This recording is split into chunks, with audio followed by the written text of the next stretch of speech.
We're learning more tonight about the second largest dogfighting bust in U.S. history. Some 367 dogs were rescued. The authorities confiscated drugs and guns and $500,000 in cash.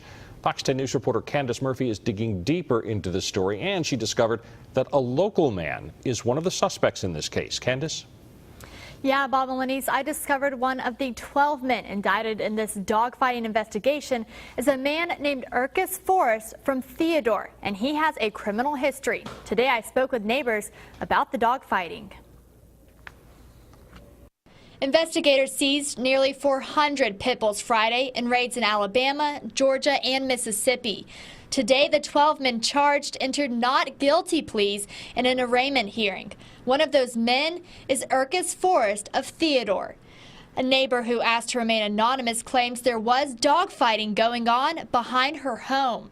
I've seen them come down here with more dogs on the back of their trucks and stuff. They'll have like the kennels and stuff that they have the dogs and stuff in and bring them back here to fight them. I heard them whining all the time, constantly. She said she's called authorities about the problem before. We had a sheriff to come down here once before and just sit back there when they were back there fighting the dogs, just to sit behind their vehicles, and then they left.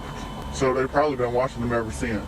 A few days ago, the neighbor tells me the FBI showed up. They had a whole bunch of dogs back there in the back, and then they had some over there too. They took them all, 40 to 50. I took a closer look at Forrest's criminal history.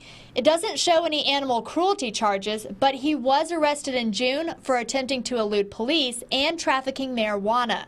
An officer initiated a traffic stop, and he actually wouldn't stop.